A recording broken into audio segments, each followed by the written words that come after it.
gentleman is about to arrive from Virginia with his family. He called last night. We're going to have a full house. Think about it, Mom. Our blood family and our working family. It's like a dream. I just hope Bess and John love it all. Marcus and I are going upstairs. We'll be down at 5:30. Call me when Aunt Billy and Thad get here. I don't miss this place at all, Fanny said as she unlocked the door to the penthouse. It's a shame it sits here empty. I offered Geoffrey the use of it, but he said he prefers to live at home. I don't think his mother is well, and he likes to look after her. I respect that in a son. Ash was proud of the boy, even though he wouldn't admit it. I think he's going to do very well. Does that mean you like our little house better than these sumptuous surroundings? Marcus, I love our house.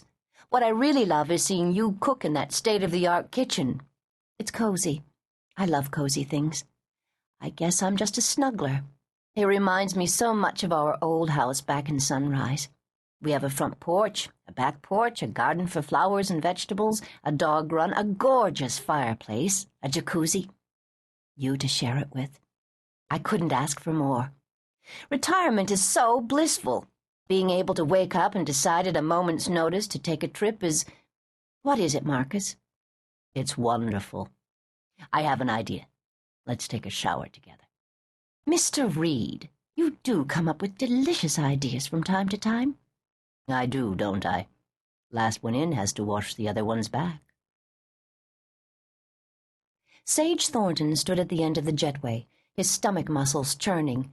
He wondered if he was going to get sick. He would have known his twin anywhere, even though he was seeing him in profile. And then Birch turned. Air hissed from between Sage's lips. He stared at his father's image. Somewhere during his life, he'd seen this exact same scene, probably sometime during his teens when he picked up his father from the airport. Even from this distance, Birch looked lean and fit, with a bronze tint to his skin. A baseball cap that said Thornton Chickens was pushed back on his head. It was worn and frayed. A T-shirt with Babylon across the middle, equally worn and frayed, faded blue jeans, and scuffed hiking boots completed his outfit. A canvas carryall was slung over his shoulder. His eyes were bluer than sapphires against his skin, his teeth pearl white. At 6'2", Birch could see over the heads of his fellow passengers. The moment he spotted Sage, he dropped his bag and shouldered his way through the crowd of deplaning passengers. They stood eyeball to eyeball as passengers milled about them. Sage's voice was choked when he said, "It's been a long time, Birch." "Too long. The only thing I missed was you and Mom. Come here, you big lug. Jesus, it's good to see you, Sage." His voice was just as choked as his brother's.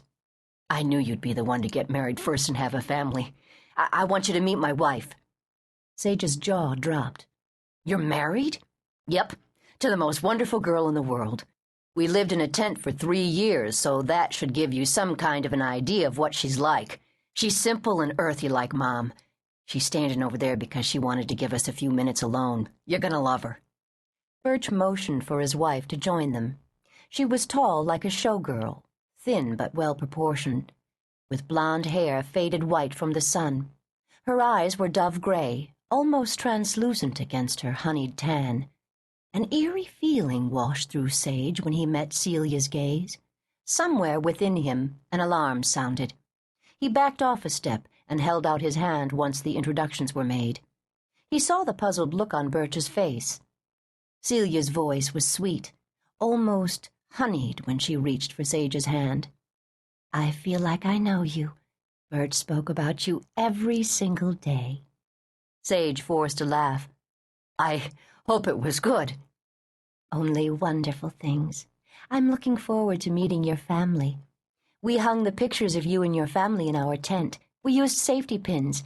Those pictures were the first thing we saw in the morning and the last thing we saw at night." "I'm flattered. You could have written more, Birch. You know me. I was never a letter writer. You aren't either. Who's kidding who?" "Okay, I'll give you that one. Do you have a lot of luggage?" Birch and Celia burst out laughing. They pointed to their duffel bags. "This is it. We lived very frugally. I'm going to have to borrow some clothes or else show up at the party in this attire.